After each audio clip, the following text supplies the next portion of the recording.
The cheap laminate floor stuck to my shoes as I hurried between tables, the sound making that distinctive peeling noise with each step. 6 hours into my double shift at Rosario's, and my lower back screamed in protest. The restaurant hummed with the usual Friday night chaos, clattering plates, bursts of laughter, and the constant sizzle from the kitchen. I tucked a strand of hair behind my ear, feeling it immediately fall back across my face, damp with sweat. "Table 7 needs drinks, Ellie," Marco barked from behind the bar, not bothering to look up from the martini he was mixing. "On it," I called back, forcing brightness into my voice that I didn't feel. I'd learned early that cheerfulness, even fake, meant better tips, and God knew I needed every dollar tonight. The eviction notice taped to my apartment door this morning had made that abundantly clear. 3 months behind on rent, and my landlord's patience had finally run out.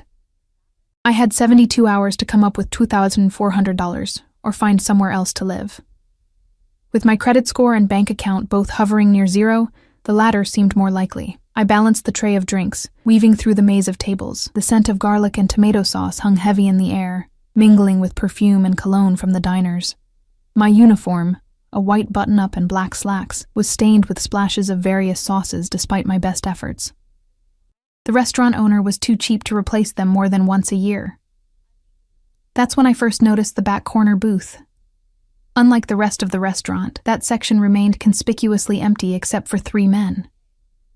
The booth was partially hidden by a decorative wine rack, offering a clear view of the entire restaurant while remaining somewhat secluded. It wasn't my section, but I couldn't help stealing glances while delivering drinks. The man in the center commanded attention without trying. He couldn't have been older than 35, with dark hair cut precisely, expensive enough that it didn't look expensive. His suit, charcoal gray and impeccably tailored, made the businessmen at the other tables look like they were wearing costumes. 2 larger men flanked him, their expressions blank, eyes constantly scanning the room. "Who's that?" I whispered to Nadia as we passed in the narrow service corridor. She followed my gaze and her eyes widened. "You don't know?" she hissed, pulling me further from view. "That's Dante Russo. He owns half the waterfront, and probably the other half too, unofficially." The name registered vaguely, whispered conversations, newspaper headlines I'd glanced at. The Russo family had deep roots in the city, and deeper connections. The kind nobody talked about openly. "What's he doing here?" I asked. Rosario's was decent, but hardly the caliber of restaurant someone like him would frequent. Nadia shrugged. "Monthly visit. Marco says he's been coming here since it opened. Some kind of loyalty thing." She lowered her voice further. "Nobody serves that table except Marco's nephew. Family only." I nodded, suddenly eager to finish my shift without drawing any attention. Something about the man's presence made the air feel charged, dangerous. I'd spent my entire life trying to be invisible, and tonight was definitely not the night to be noticed. The next hour passed in a blur of orders and complaints. My feet throbbed inside my worn-out shoes, and the phantom weight of my problems made each step heavier. A baby started wailing at table 12. The kitchen was backed up again. 2 college guys tried to order drinks with obviously fake IDs. Just another Friday at Rosario's. Then it happened. I was rushing past the corner booth with a tray full of desserts when Marco's nephew, a gangly 19-year-old named Vincent, tripped over someone's outstretched foot. The bottle of expensive red wine he was carrying tumbled from his hands, its contents arcing through the air in slow motion, directly toward Dante Russo's immaculate suit. I didn't think. My body moved on instinct. I lunged forward, abandoning my own tray, and somehow managed to catch the bottle midair with my left hand. My right hand grabbed a cloth napkin from an empty table, intercepting most of the airborne liquid before it could reach its target. Time seemed to freeze. The restaurant fell silent. Vincent stood paralyzed, his face drained of color. I remained awkwardly positioned between tables, wine-soaked napkin in one hand, rescued bottle in the other, suddenly aware of everyone staring, including Dante Russo. His eyes, a startling shade of amber, locked onto mine with an intensity that made my breath catch. Not angry, as I'd expected, but curious. Assessing. "I'm so sorry," I stammered, backing away. I didn't mean to intrude, What's your name? His voice was quiet but carried easily in the silent restaurant. Deep, with a slight rasp, like expensive whiskey poured over gravel. Ellie. Ellie Winters. I shouldn't have told him my real name. Some deep-rooted instinct warned against it. But lying seemed impossible under that steady gaze. His mouth curved slightly, not quite a smile. Quick reflexes, Ellie Winters. One of his companions whispered something in his ear. Dante nodded without taking his eyes off me. You work here long? 3 years, I answered, unsure why it mattered. My heart hammered against my ribs. Around us, conversations slowly resumed, though significantly quieter than before. He studied me for another moment, then gestured to the now empty wine bottle. Bring another, and a glass for yourself. I blinked in confusion. Sir, this isn't my section, and I'm still on shift. Marco won't mind, he replied with absolute certainty. As if summoned, Marco appeared at my elbow, his usual scowl replaced with a deferential smile I'd never seen before. Of course not. Take all the time you need, Ellie. I'll cover your tables. He took the empty tray from my hands, nodding encouragingly toward the booth. I felt like I was having an out-of-body experience. This couldn't be happening. I just wanted to finish my shift, go home, and cry into my pillow about my impending homelessness. Not whatever this was. Sit, Dante said, gesturing to the space beside him as one of his men slid out to make room. It wasn't a request. I sat, keenly aware of my stained uniform, messy hair, and the exhaustion I knew showed on my face. The leather seat felt cool against my overheated skin. Up close, I could smell his cologne, subtle cedar notes with something darker underneath. The booth's privacy suddenly felt confining. Vincent returned with another bottle of wine, hands visibly shaking as he poured 2 glasses. One for Dante, one for me. Then he disappeared so quickly he might as well have evaporated. 2 quick reflexes, Dante said, raising his glass slightly. I mirrored the gesture automatically, taking a small sip. The wine was exquisite, complex and smooth, in a way that made the house wine I occasionally splurged on taste like vinegar in comparison. Thank you, I said, unsure what else to add. But I should probably get back to, you're in trouble. It wasn't a question. I froze, wine glass halfway to the table. Excuse me? His eyes never left my face. Financial trouble. Serious, from the looks of it. A chill ran down my spine. How could he possibly know that? Had my desperation been that obvious? Or worse, had he been watching me before tonight? I don't know what you're talking about, I lied, the words sounding hollow even to my own ears. He didn't bother responding to the obvious falsehood. Instead, he reached into his jacket and withdrew a small leather notebook and gold pen.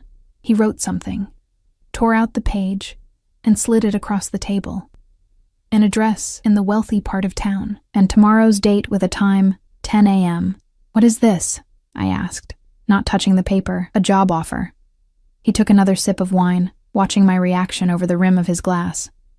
You start tomorrow. The absurdity of the situation finally broke through my shock. I already have a job. Even as I said it, I thought about the eviction notice, the stack of unpaid bills, my empty refrigerator. No, he corrected, his tone gentler than his words.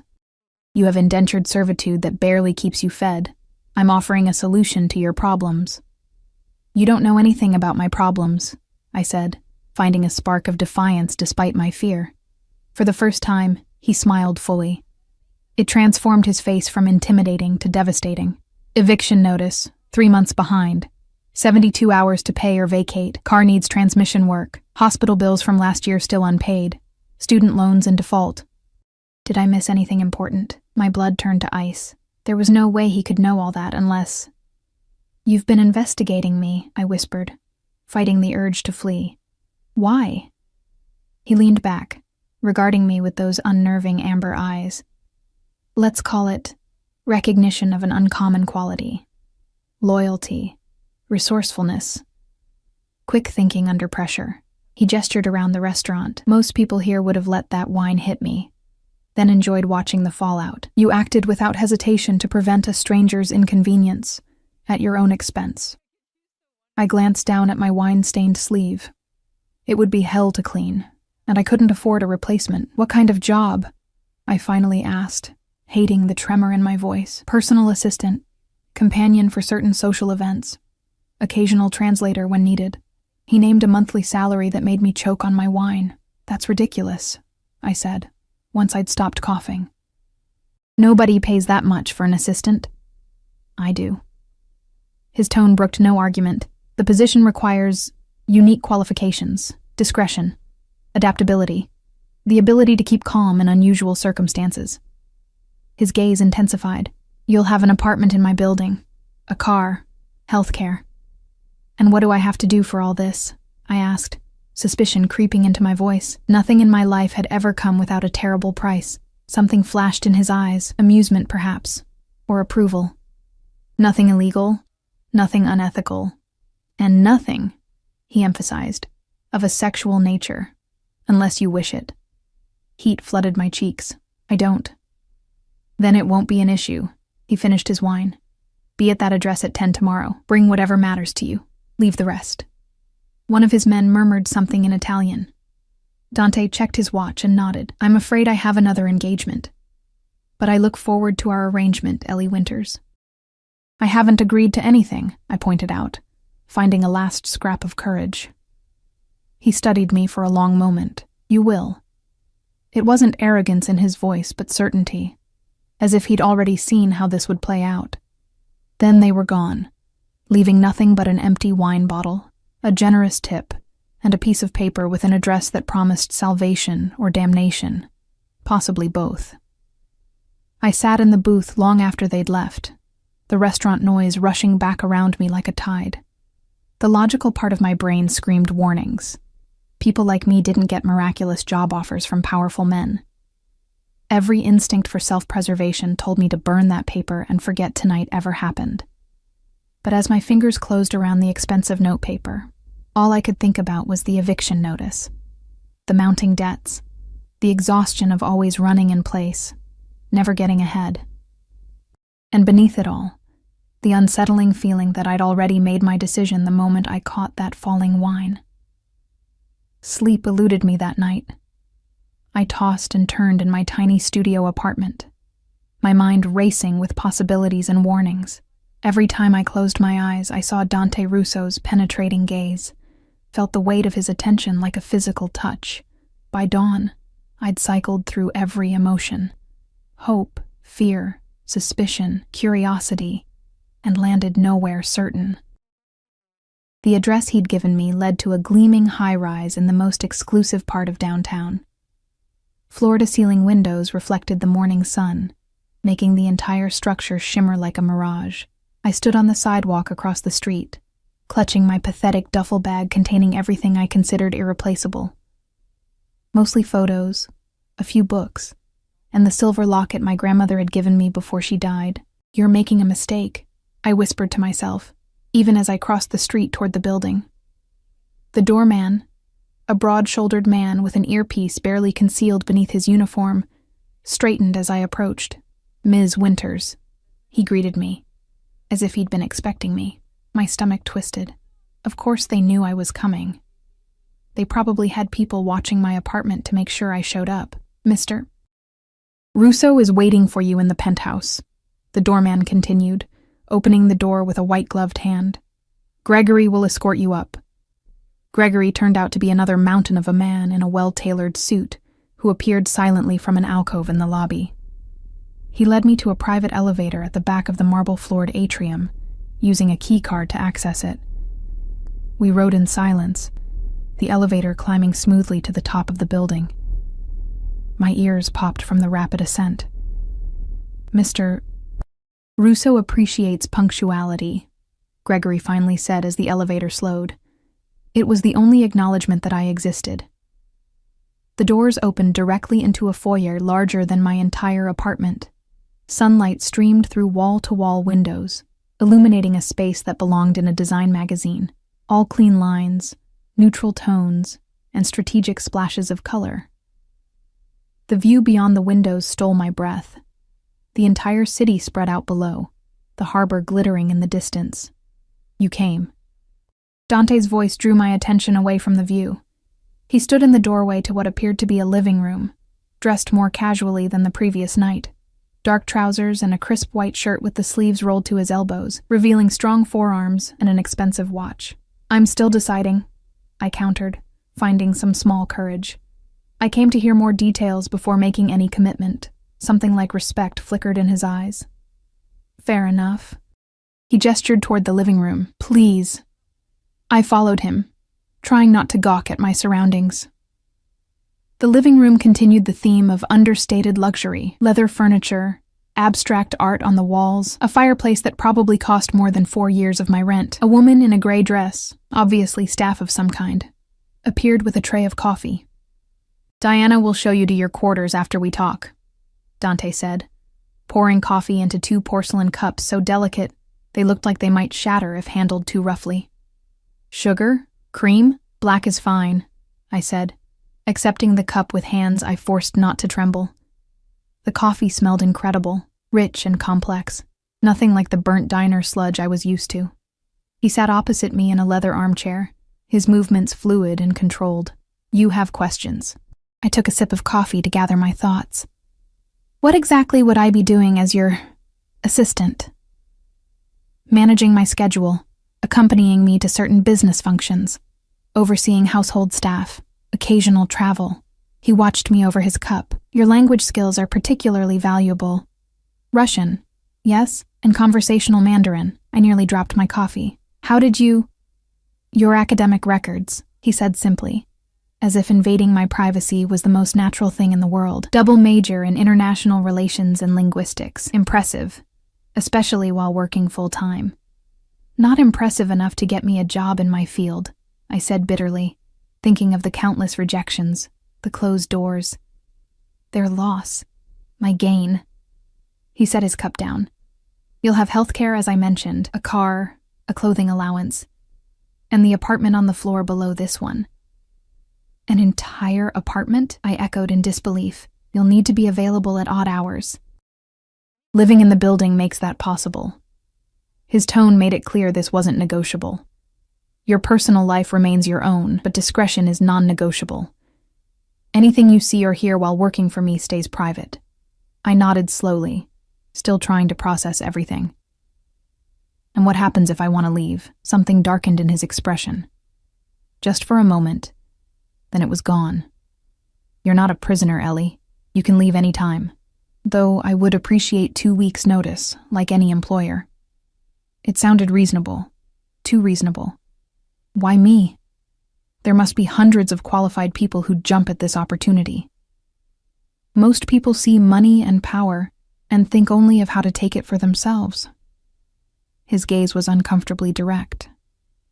"You saw danger and acted to protect a stranger with no expectation of reward. That kind of instinct can't be taught." I wanted to believe him. But nothing in my life had prepared me for sudden windfalls without painful catches. "There's something you're not telling me," I said quietly. He smiled, a real one that reached his eyes. "Many things, but nothing that will harm you." He stood. "Come, see the apartment before you decide." We descended 1 floor in the private elevator. The doors opened to reveal another foyer, smaller than the penthouse but still luxurious. Dante used a keycard to unlock the door, then handed it to me. "Your temporary key will get you permanent access today." The apartment was stunning. Open floor plan, modern kitchen, 2 bedrooms, and a balcony with the same breathtaking view as the penthouse. Everything was furnished, tastefully, in shades of blue and cream that I would have chosen myself. "The closet has some basics in your size," Dante said, gesturing toward the master bedroom. "The rest you can purchase with this."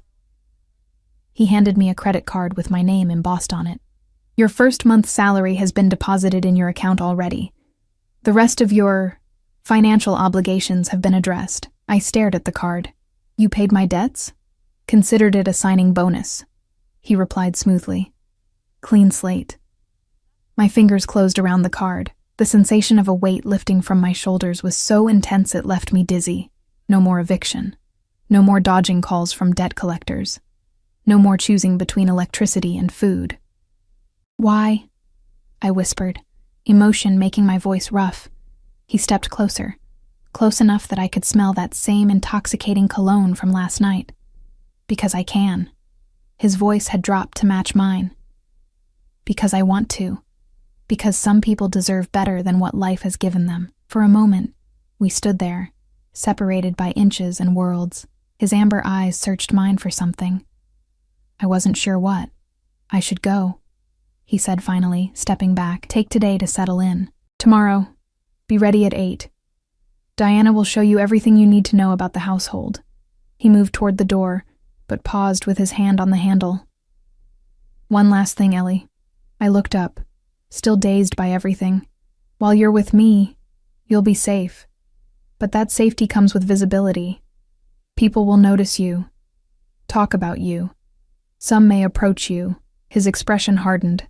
If anyone makes you uncomfortable, anyone at all, you tell me immediately. Understood? I nodded, unsettled by his intensity. Good. The hardness vanished, replaced by something almost gentle. Welcome home, Ellie. Then he was gone, leaving me alone in an apartment worth more than I would have earned in a decade at Rosario's. The next few days passed in a blur of new routines and discoveries.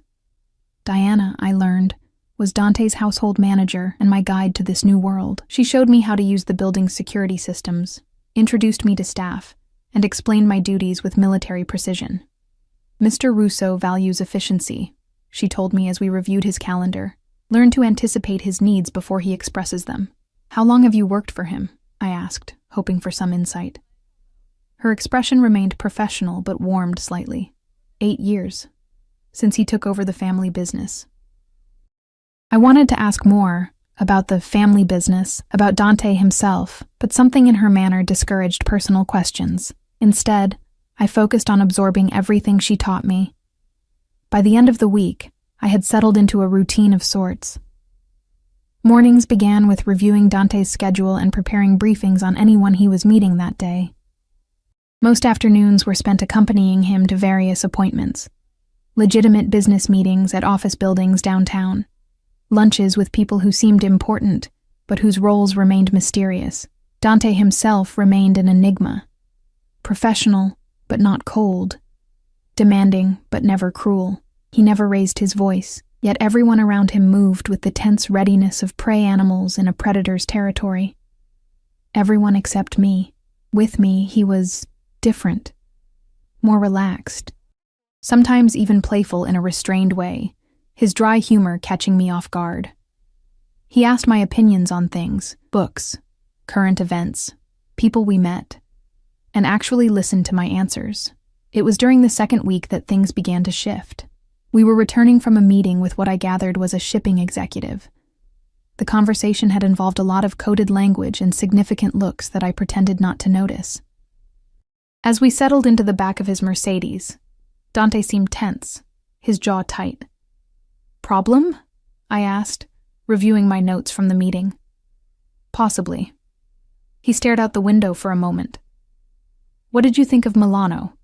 I considered the shipping executive we'd just left. Nervous. Kept looking at his phone, and he contradicted himself about the delivery timeline. Dante's eyebrows rose slightly. Most people wouldn't have caught that. I shrugged. Most people don't spend years serving tables.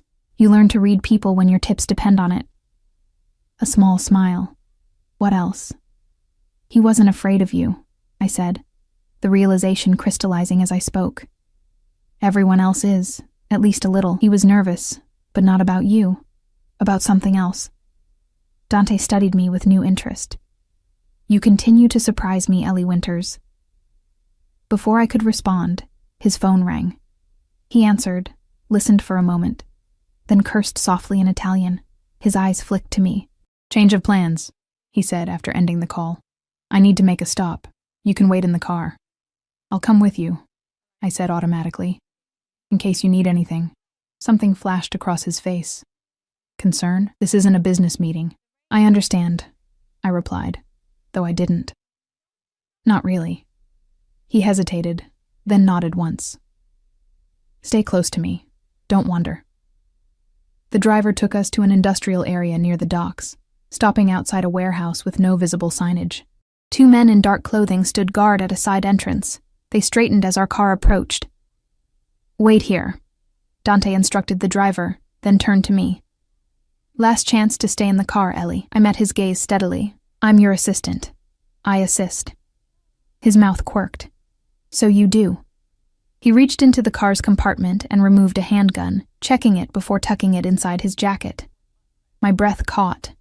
Despite all the hints and whispers, this was the first concrete evidence of who Dante Russo really was. What he was. He saw my expression and paused. "Are you afraid?" The strange thing was, I wasn't. Not of him. No. He studied me for a long moment, then nodded. "Stay behind me. Don't speak unless spoken to. And if anything happens, anything at all, you run. Don't look back. The driver will get you home." The warehouse was dimly lit and smelled of dust and salt. We followed one of the guards through a maze of shipping containers until we reached a small office area. Inside, 3 men were waiting. 2 standing, 1 seated. The seated man had a swollen face and split lip. His hands were zip-tied to the chair arms. My stomach dropped. I knew immediately what this was, and everything in me screamed to leave. But leaving meant abandoning the fragile safety I'd found. It meant returning to desperation. So I stayed, silent and still, as Dante approached the injured man. Their conversation was quiet, punctuated by long silences and the occasional harsh word in Italian. I focused on breathing evenly, on keeping my expression neutral. 10 minutes later, it was over. No additional violence, just tense conversation and what appeared to be an agreement. The man was released from the chair. As we walked back to the car, Dante placed his hand lightly on my lower back. The first time he'd touched me since we met. His palm radiated heat through my blouse. "You did well," he said quietly. "Most people would have run. Most people haven't been where I've been," I replied, surprising myself with my honesty. His hand tightened slightly against my back. "And where is that, Ellie?" I thought about my childhood in foster care. The years of struggling, the constant fear of destitution.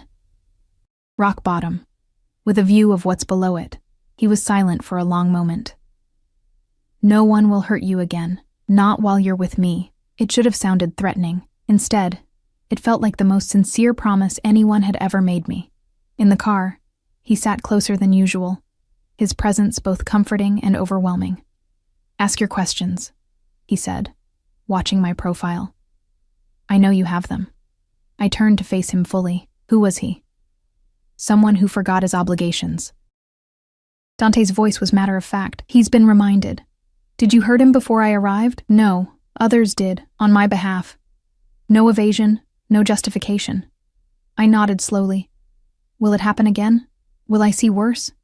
His eyes searched mine. "Possibly.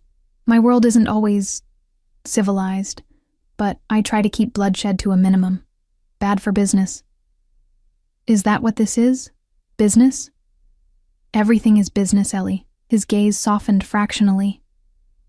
"But some things matter more than profit." I looked out the window at the passing city lights, weighing my next words carefully. I can't be part of hurting people, even indirectly. He was quiet so long I thought he might not answer. "I won't ask you to be," he finally said. "But I won't lie to you about who I am either." "And who is that?" I asked, turning back to him. In the dim car interior, his amber eyes gleamed. "Someone who protects what's his." The words hung between us, loaded with meaning I wasn't ready to examine. But as we drove back to the gleaming tower I now called home, one thought kept circling in my mind. I was becoming one of those things Dante Russo considered his. And the most terrifying part was how little that frightened me. Fall gave way to winter, and I settled deeper into my new life. The initial strangeness faded, replaced by routines that began to feel natural. Wake up in my luxury apartment. Review Dante's schedule over coffee that cost more than I used to make in an hour. Choose an outfit from a closet filled with clothes I once would have only gazed at through store windows. After the warehouse incident, Dante kept his more questionable business dealings separate from my duties. But I wasn't naive. The hushed phone calls, the meetings that disappeared from the calendar, the occasional bruised knuckles on his security team. They told their own story. "You're thinking too loudly," Dante remarked one evening as we rode back from a charity gala. Outside, snow fell in fat, lazy flakes, coating the city in pristine white that would turn to gray slush by morning. I smiled faintly, smoothing the silk of my evening gown. Another gift from him. Midnight blue, backless, worth more than my old car. Just tired. It was a long night. He studied me in that intense way of his, seeing too much. "You handled the commissioner's wife beautifully. Most people can't manage her for more than 5 minutes without reaching for a drink." She's lonely," I said with a shrug. "Her husband parades her around like an accessory, then ignores her. All she wants is genuine conversation." Dante's mouth curved. "Your empathy is both your greatest strength and your most dangerous vulnerability. Is that your way of telling me I'm too soft?" I asked, meeting his gaze directly. Over the past months, I'd grown bolder with him, less afraid of overstepping. "No," he said thoughtfully. "It's my way of saying you see people clearly, even when they don't deserve your compassion." The car slowed as we approached our building. Before the driver could open the door, Dante placed his hand over mine on the seat between us. His touch sent a jolt of awareness through my body, a reaction I'd been fighting with increasing difficulty. "Have dinner with me tomorrow," he said. Not a command, but not quite a question either. "We have dinner together most nights," I pointed out. Part of my job was attending business dinners, acting as a buffer or translator when needed. "Not a business dinner." His fingers tightened slightly over mine. "Just us." My heart stuttered. "Dante, it's time we discussed certain things," he continued, his voice dropping lower. "Things I've been postponing." Before I could respond, the door opened, letting in a gust of cold air and snowflakes. The moment shattered. Dante exited first, then offered his hand to help me out. The doorman greeted us with a deferential nod as we entered the warm lobby. In the elevator, silence stretched between us, charged with unspoken words. When we reached my floor, Dante held the door open. 8 o'clock, he said, nothing formal. I hesitated, then nodded once before stepping out. As the doors closed, I caught his expression. Intent, heated, possessive in a way that should have sent me running. Instead, it kept me awake most of the night. The next evening, I spent an embarrassing amount of time choosing what to wear. "Nothing formal," he'd said, which still left a bewildering array of options in my new wardrobe. I finally settled on a simple cashmere sweater and tailored pants. Elegant, but not trying too hard. At precisely 8, I rode the elevator to the penthouse. Diana opened the door, her usual professional mask firmly in place, though I caught a flicker of something in her eyes as she looked at me. Curiosity? Concern? "Mr. Russo is in the study," she said, taking my coat. He asked not to be disturbed. The penthouse was unusually quiet. No security personnel visible, no staff except Diana. "Is everyone gone?" I asked, following her down the hallway. "Mr. Russo wanted privacy tonight." Her tone revealed nothing, but her words sent a flutter of nerves through my stomach. The study door was ajar. I knocked lightly, then entered when Dante called for me to come in. The room was my favorite in the penthouse. Walls of books, leather furniture, a fireplace currently casting dancing shadows across the space. Floor-to-ceiling windows showcased the snow-covered city and harbor beyond. Dante stood by one of the windows, silhouetted against the night sky. He'd changed from his usual suit into dark jeans and a charcoal sweater that made his shoulders look even broader. In his hand, he held a glass of amber liquid, whiskey probably. He turned as I entered, and the look in his eyes made my mouth go dry. "Ellie," he said, my name sounding different in his voice tonight. Softer, more intimate. "You wanted to talk," I reminded him, suddenly nervous. He gestured to the couch in front of the fire. "Sit. Drink?" I nodded, watching as he poured another whiskey and handed it to me. Our fingers brushed during the exchange, sending tiny sparks across my skin. Dante sat beside me, closer than necessary, but not crowding. 3 months, he said after a moment. "You've been with me 3 months today." I blinked in surprise. You remember the exact day? A faint smile. I remember everything about you, Ellie. The simple statement shouldn't have affected me so strongly, but heat bloomed in my chest and rose to my cheeks. I took a sip of whiskey to hide my reaction, savoring the warm burn down my throat. You've exceeded every expectation, he continued. You learn quickly. Adapt to any situation. Handle people with remarkable skill. He turned slightly to face me more directly. You've become indispensable. I'm just doing my job, I said, though we both knew it had become much more than that. Are you happy here? He asked unexpectedly. The question caught me off guard. I considered it seriously, looking past the material comfort to the heart of the matter. Yes, I admitted, though I never expected to be, because of who I am.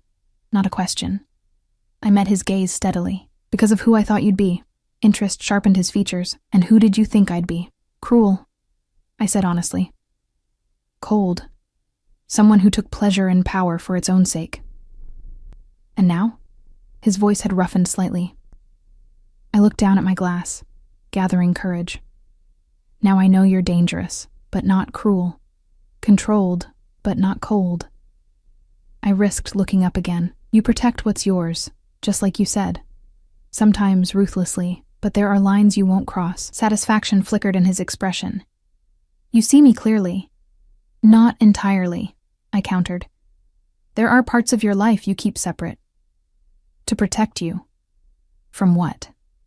He set his glass down and leaned closer, close enough that I could feel the heat radiating from his body. From choices. From consequences. From the weight of knowledge. My heart thrummed against my ribs. I'm stronger than you think. I know exactly how strong you are. His hand came up to touch my face, fingertips tracing my cheekbone with devastating gentleness. That's what worries me. I should have pulled away. Should have maintained the professional boundary that was rapidly disintegrating between us. Instead, I leaned into his touch, eyes fluttering closed for just a moment. Tell me to stop, he murmured, his thumb brushing the corner of my mouth. Tell me this isn't what you want. I can't, I whispered, opening my eyes to meet his gaze. Because it would be a lie. Something fierce and hungry flashed across his face. His hand slid to the nape of my neck, tangling in my hair, drawing me closer. I've wanted you since the moment you caught that wine bottle, he confessed, voice dropping to a growl. Every day since has been an exercise in restraint. Why wait? I asked, breathless with anticipation. Because I needed you to see me clearly before making this choice. His forehead touched mine. Because once I have you, Ellie, I won't let you go. The possessiveness in his words should have frightened me. Instead, it sent a thrill down my spine, awakening something primal I hadn't known existed within me. I'm already yours, I admitted. The truth I'd been fighting for weeks finally breaking free. I have been for a while now. His control snapped. In one fluid motion, he pulled me onto his lap, his mouth claiming mine with a hunger that stole my breath. I melted against him, arms winding around his neck, fingers threading through his hair. He kissed like he did everything else, with absolute focus and mastery, leaving no room for hesitation or doubt. His hands roamed my body, learning every curve through the thin cashmere. When we finally broke apart, we were both breathing hard, his pupils dilated until only a thin ring of amber remained. If we don't stop now, he warned, voice ragged, we won't stop at all. I traced the strong line of his jaw with my fingertips. Then don't stop. He stood in one smooth movement, lifting me with him. I wrapped my legs around his waist as he carried me from the study, down the hallway, to his bedroom. A space I'd glimpsed but never entered before. He laid me on the massive bed with unexpected tenderness, then stood back to look at me, his gaze burning with naked desire. Last chance to change your mind, he said, though we both knew neither of us could turn back now. In answer, I reached for him, pulling him down to me. Later, much later, I lay with my head on his chest, listening to the steady rhythm of his heart. His fingers traced lazy patterns along my spine, raising pleasant shivers. Outside, snow continued falling, cocooning the penthouse in muffled silence. What happens now? I finally asked, voicing the question that had begun forming in the back of my mind. His arm tightened around me. Whatever we want. It's not that simple. I propped myself up to see his face. I work for you. People will talk. A sardonic smile curved his lips. People already talk, Ellie. They've been speculating about us since your second week. I frowned. That's uncomfortable. It's protection, in a way. He tucked a strand of hair behind my ear. My enemies will assume you know everything. That you're fully under my protection. And am I? I asked. Under your protection? His expression turned serious. With everything I have. But it means you're a target now, more than before. I considered this, the implications settling like lead in my stomach. Because they'll think they can get to you through me. Yes. No sugarcoating, no platitudes. I laid my head back on his chest, processing. I should be more afraid than I am. His chest rumbled with a soft laugh. You've never reacted the way you should from the moment we met. His fingers resumed their path along my spine. It's one of the things I love about you. The word hung in the air between us, neither of us acknowledging it directly. Too soon, too dangerous a territory to navigate tonight. Instead, I asked, will things change? With work? Professionally, no. You're still the best assistant I've ever had. His tone lightened. Personally, his hand drifted lower, cupping my hip. I think we've established some significant changes. I smiled against his skin. Diana's going to know immediately. Diana's known this was inevitable longer than either of us. He shifted, rolling me beneath him, his weight a delicious pressure. Any other concerns? Looking up at him, this dangerous, complicated man who had somehow become the center of my world, I made my choice fully and finally. None that can't wait until morning. His answering smile was possessive and tender all at once. Good. Because I'm nowhere near finished with you tonight. As his mouth found mine again, one last coherent thought fluttered through my mind. I'd walked into the lion's den and found not just safety, but home. Spring arrived with a crescendo of changes. The snow melted, revealing the city's bones once more, and my relationship with Dante evolved from secret to acknowledged reality.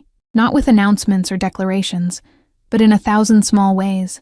His hand resting possessively at my lower back during meetings, the familiar way he'd brush his lips against my temple when saying goodbye, the unmistakable shift in how his associates treated me.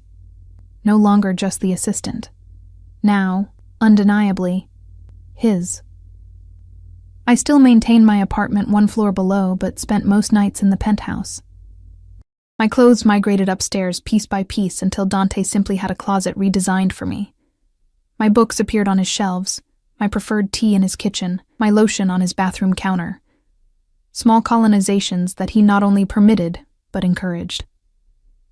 You're distracted, Dante observed one morning as we prepared for the day.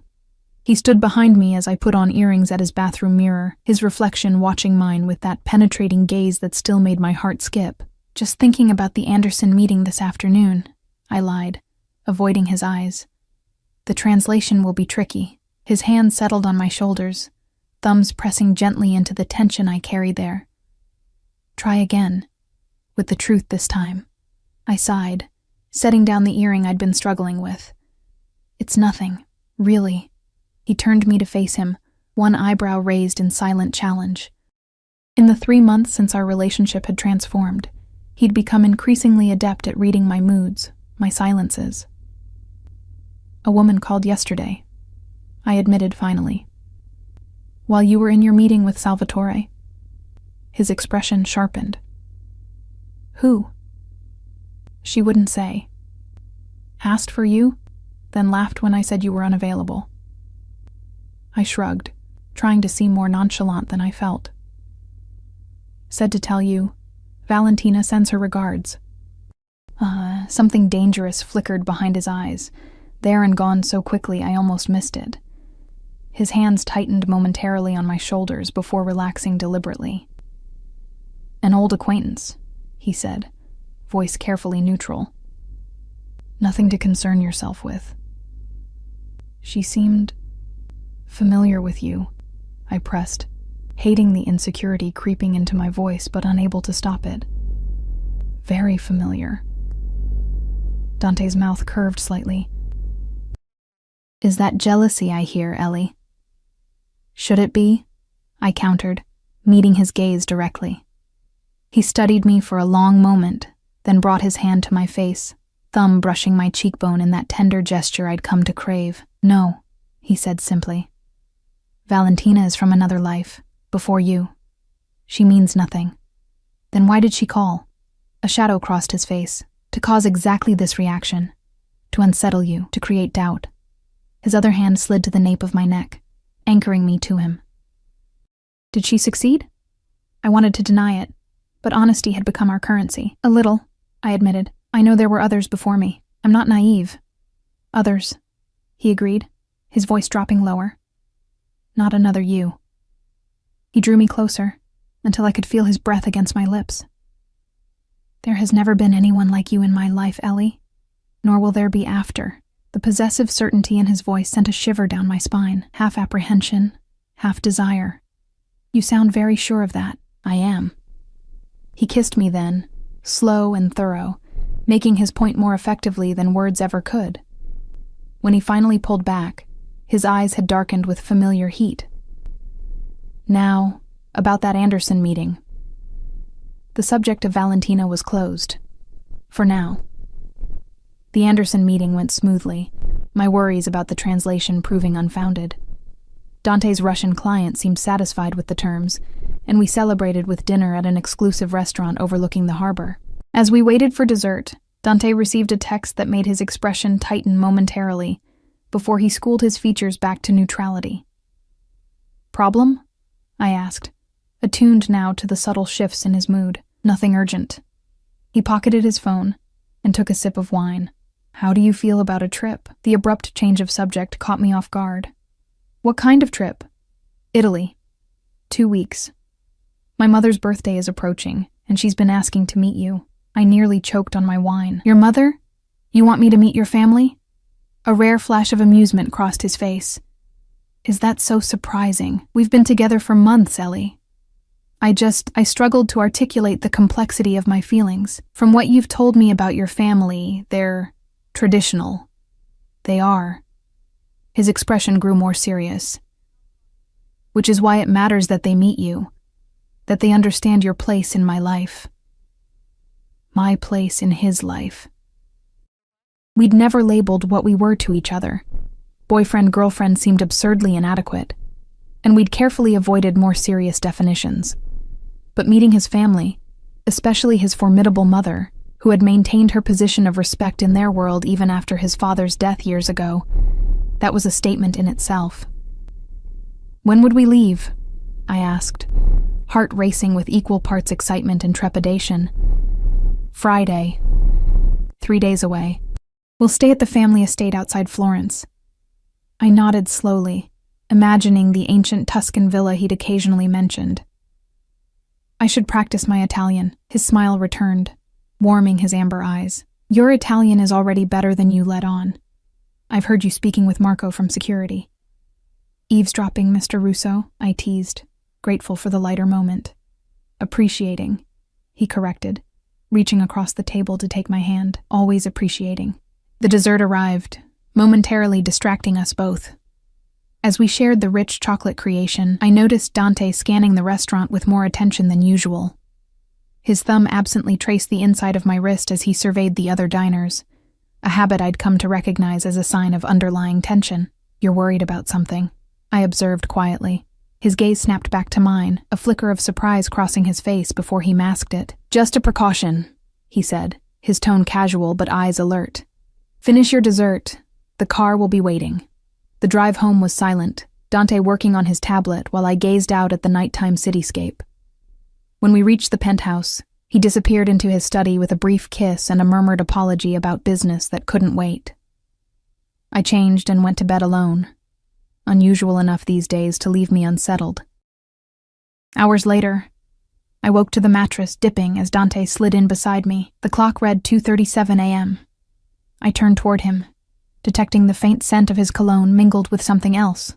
Cigarette smoke, though he didn't smoke. Everything okay? I murmured sleepily as his arm curved around my waist, drawing me against his chest. Better now. he replied, his voice rough with exhaustion. His hand stroked my hair, more to soothe himself than me, I suspected. Go back to sleep. Instead, I tilted my head up to study his face in the dim light filtering through the windows. You had a meeting at this hour. Not a question, but he answered anyway. A situation needed handling. The text at dinner? He nodded once, his jaw tight. I traced the line of that jaw with my fingertips, feeling the tension there. Will you tell me? For a long moment he said nothing, and I thought he might refuse. Then he sighed, capturing my hand and bringing it to his lips. Valentina's brother made some poor choices tonight, choices that could have had consequences for people under my protection. A chill ran through me. Is he alive? Yes. Dante's voice was matter of fact. Whether he stays that way depends on his sister's ability to control him. I swallowed hard. The reality of who Dante was, of the world he inhabited, crashing back with brutal clarity. Despite months of living in his orbit, there were still moments when the truth struck me anew. Does it bother you? He asked, watching me intently. Knowing what I'm capable of? I considered the question seriously, owing him the honesty he always demanded. Sometimes, I admitted. Not because I fear you would hurt me, but because I worry about what you carry. The weight of those decisions. Something softened in his expression. You never cease to surprise me, he murmured, tracing my lower lip with his thumb. Most people would fear for themselves. I'm not most people. No? He agreed, drawing me closer. You're mine. And I protect what's mine, remember? I did remember. Those words from our first days together, now laden with months of deeper meaning, of promises kept and boundaries respected, of a man whose world was built on violence, but whose touch had never been anything but gentle with me. We leave for Italy on Friday, he said, changing the subject. Pack for various occasions. My mother will want to show you off. Show me off? I repeated, surprised. She doesn't even know me. She knows you're important to me, Dante said simply. That's enough for now. I nestled closer, finding my place against his chest, listening to the steady beat of his heart. Will I like her? A soft laugh rumbled through him. She's formidable, intimidating to most, but yes, I think you will. More importantly, she'll like you. How can you be so sure? His hand slid along my spine in a possessive caress, because she raised me to recognize value when I see it. And you, Ellie Winters, are the most valuable thing I've ever found. Italy was a revelation. We flew on Dante's private jet, arriving in Florence as the late afternoon sun bathed the ancient city in golden light. A sleek black SUV waited on the tarmac, along with 2 security personnel I recognized from Dante's rotating team. The drive to the estate took us through the Tuscan countryside, vineyards and olive groves stretching toward the horizon. After an hour, we turned onto a private road that wound uphill through cypresses and stone walls. At the crest, the villa appeared. 3 stories of honey-colored stone and terracotta tiles, surrounded by formal gardens and overlooking the valley below. It's beautiful, I breathed as the car pulled into a circular drive. It's been in the family for 4 generations, Dante said, his hand finding mine. My great-grandfather bought it when he first came to Italy. The front door opened before we'd fully stopped, revealing an elegant woman with silver-streaked dark hair and Dante's unmistakable amber eyes. Despite being well into her 60s, she carried herself with the straight-backed grace of a much younger woman. Mio figlio, she greeted, as Dante helped me from the car. Her voice was warm but refined, with a stronger accent than his. Her gaze immediately shifted to me, assessing in a way that reminded me powerfully of her son. Mama, Dante replied, embracing her briefly before turning to me. May I present Ellie Winters, Ellie, my mother, Sophia Russo. I extended my hand, summoning every bit of poise I'd cultivated over the past months. It's a pleasure to meet you, Mrs. Russo. Thank you for inviting me to your home. She ignored my hand, instead taking my face between her palms and studying me intently. So, she said after a moment that stretched my nerves to breaking, this is the woman who has bewitched my son. Before I could respond, Her serious expression melted into a warm smile. She leaned forward and kissed both my cheeks. "Call me Sophia, Kara. We are family here." Dante's hand settled at the small of my back, a subtle reassurance. The look he gave his mother held equal parts affection and warning. "Don't overwhelm her in the first 5 minutes, Mama." Sophia waved this away. "Nonsense. If she's strong enough to handle you, she can certainly handle an old woman's curiosity." She linked her arm through mine. "Come. You must be tired from your journey. I'll show you to your rooms."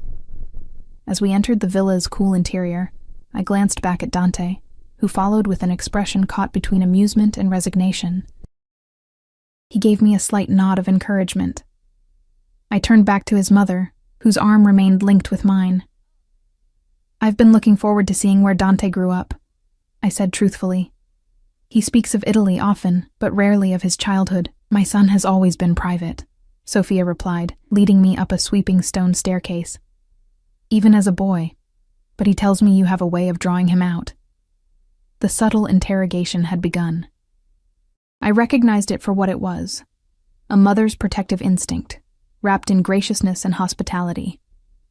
Over the next hours, as we toured the villa and settled in, Sophia's questions continued, expertly woven into conversation. Where had I grown up? My education? Family? That last question had been the most difficult, admitting to my lack of family without inviting pity. Sophia's eyes had sharpened with interest rather than sympathy. "So you have made your own way," she said thoughtfully. "Built yourself without foundation. That requires remarkable strength."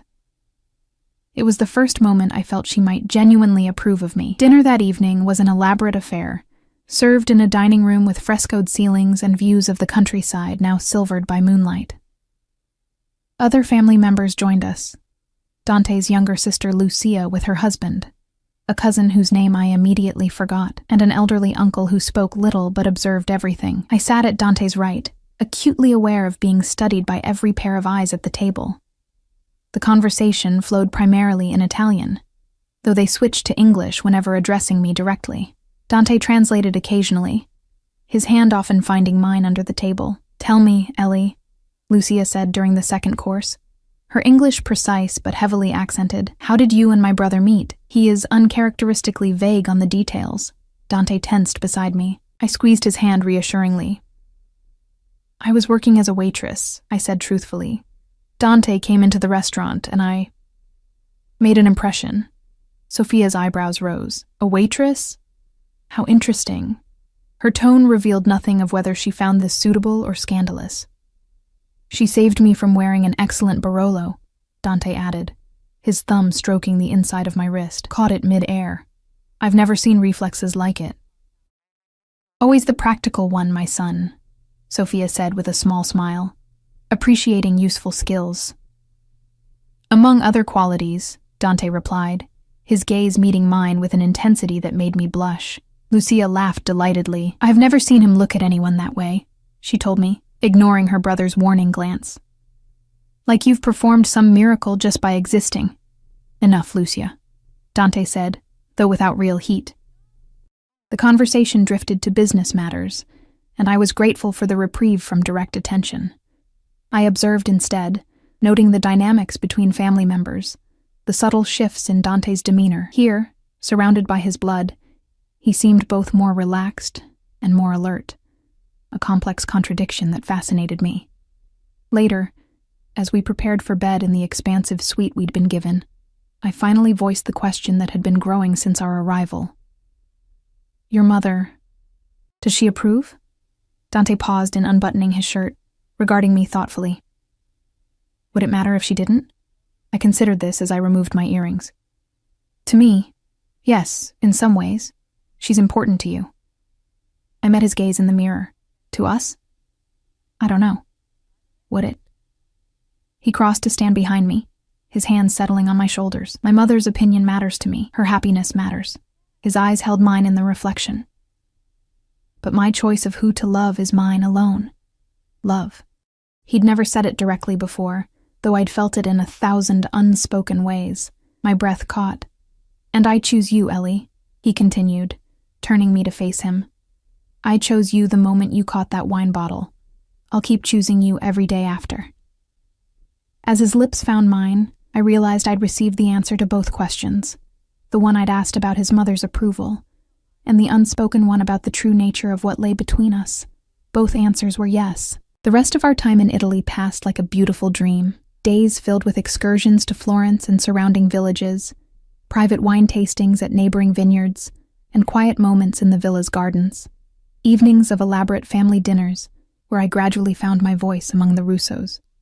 Nights alone with Dante in our suite, where the ancient walls kept our secrets. Sophia warmed to me fully on the 5th day, when she found me in the villa's library, struggling through an Italian poetry book. "Your dedication is admirable," she said, startling me from my concentration. She moved with the same silent grace as her son. "I want to understand," I replied, closing the book. Not just the language, but the culture. The history that shaped Dante. She studied me with those penetrating amber eyes so like her son's. "You love him." It wasn't a question, but I answered anyway.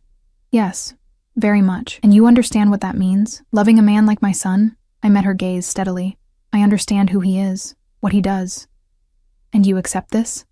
Her voice remained neutral, but I sensed the weight behind the question. "I accept him," I said carefully. "All of him." Something shifted in her expression. Approval, perhaps, or relief. "Then you are braver than most." And she crossed to a cabinet behind the desk, removing a small wooden box. "I have something for you."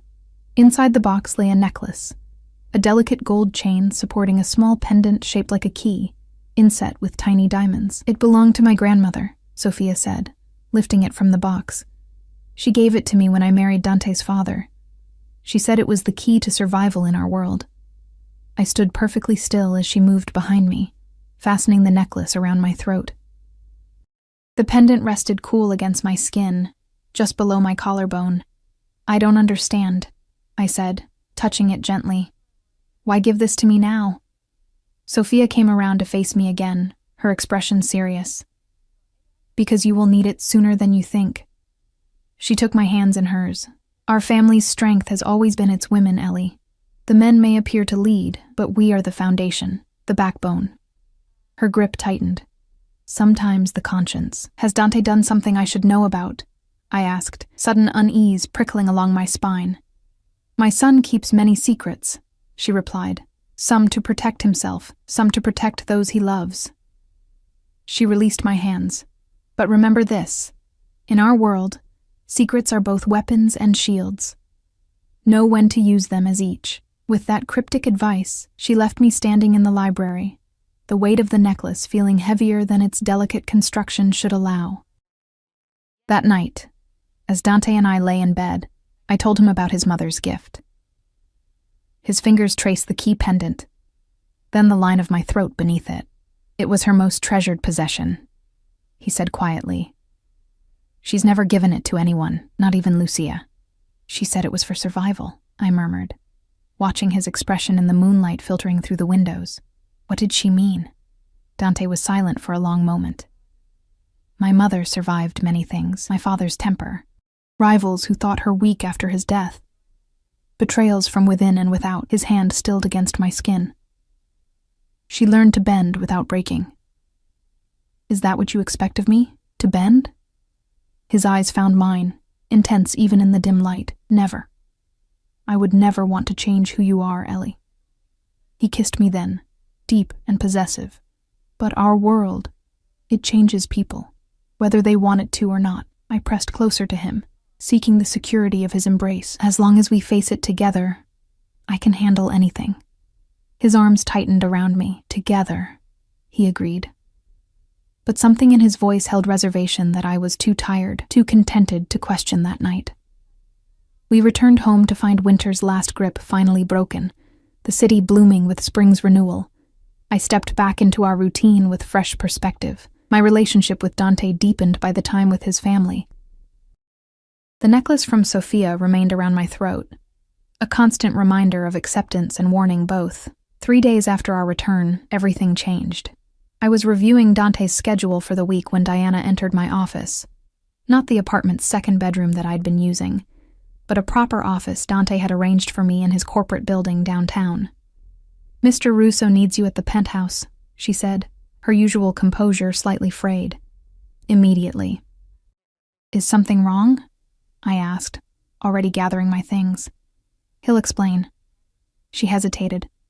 "Take the private elevator when you arrive. Security has been instructed to expect you." The car ride to the penthouse was the longest 20 minutes of my life. My mind raced with possibilities, each worse than the last. Had something happened to Sophia? Had there been some business crisis? Was Dante himself in danger? The building's lobby was eerily quiet when I arrived, the usual staff replaced by men I recognized from Dante's security team. They nodded me through without speaking, their expressions giving away nothing. The private elevator required a fingerprint scan, something new since our departure for Italy. It ascended smoothly to the penthouse, where the doors opened to reveal not Dante, but Marco, the security chief I'd come to respect over the months. "Where is he?" I asked without preamble. "In the study." Marco's voice was carefully neutral. "He asked that you go directly there." The penthouse felt wrong, too quiet, too still. No staff visible, blinds drawn despite the bright spring day outside. I made my way to the study, dread building with each step. I knocked once, then opened the door without waiting for a response. Dante stood by the windows, his back to me, silhouetted against the thin strips of light filtering through the blinds. He didn't turn when I entered. "Dante?" I moved toward him, concern overriding caution. "What's happening?" "When was the last time you spoke to Michael Reeves?" he asked, his voice unnervingly calm. I stopped, the unexpected question catching me off guard. "Michael? I haven't seen him since before I met you." "Maybe a year ago. Michael had been a waiter at Rosario's, fired shortly before I'd left." "Why?" Dante turned then, his expression a controlled mask I hadn't seen directed at me in months. He held out a tablet. "Explain this." On the screen was a surveillance photo of me, entering a coffee shop I didn't recognize, dated 3 days before we left for Italy. Next to it, another photo, me apparently sitting across from a man whose back was to the camera.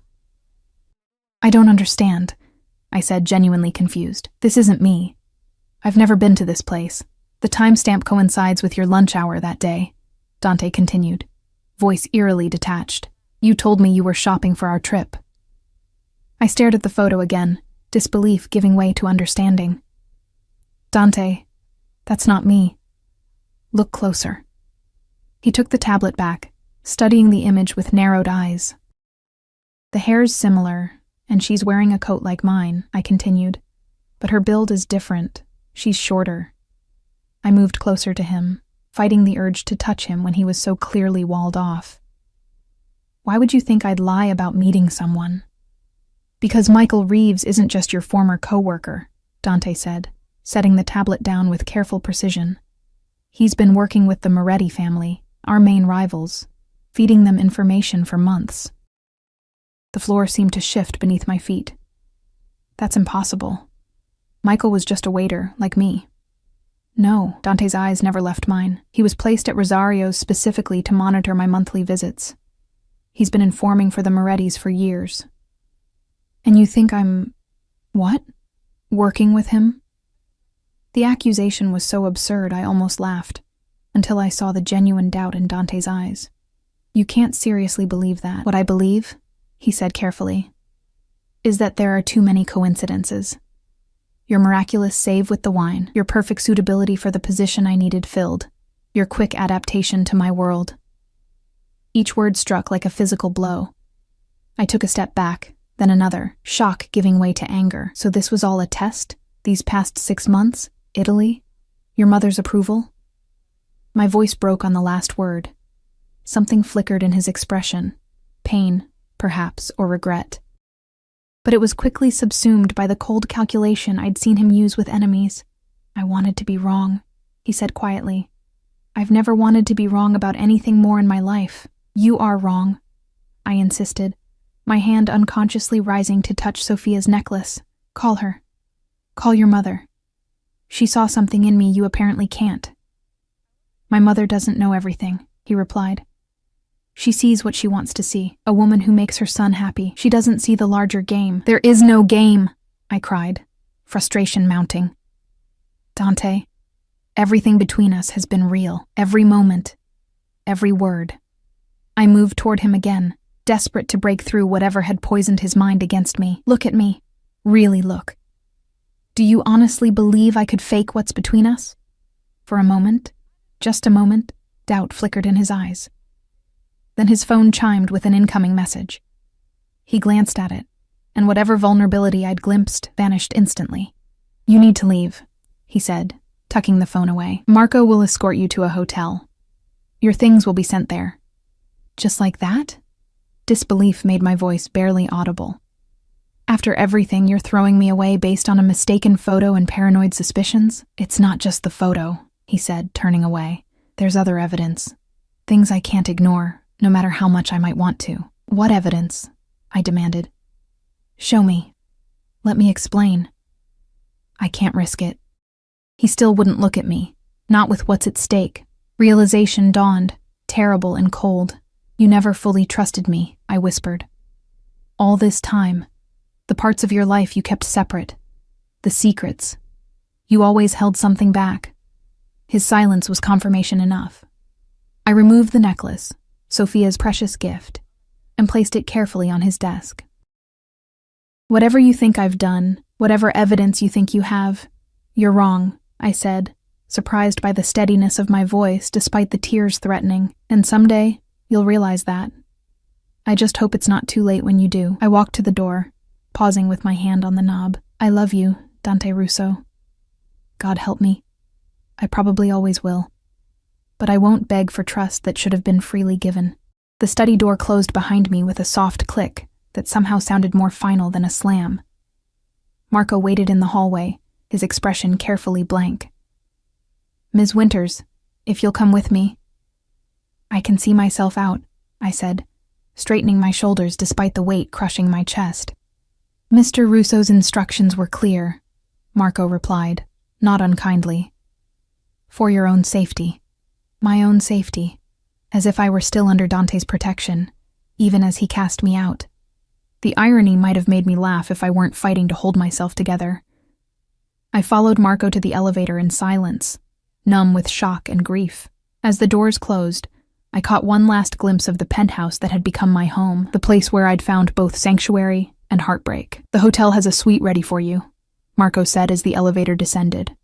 Your things will arrive this evening. Mr. Russo has arranged for an account to cover your expenses until you decide on your next steps.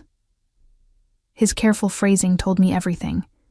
Dante hadn't just ended our relationship, he'd erased me from his life entirely.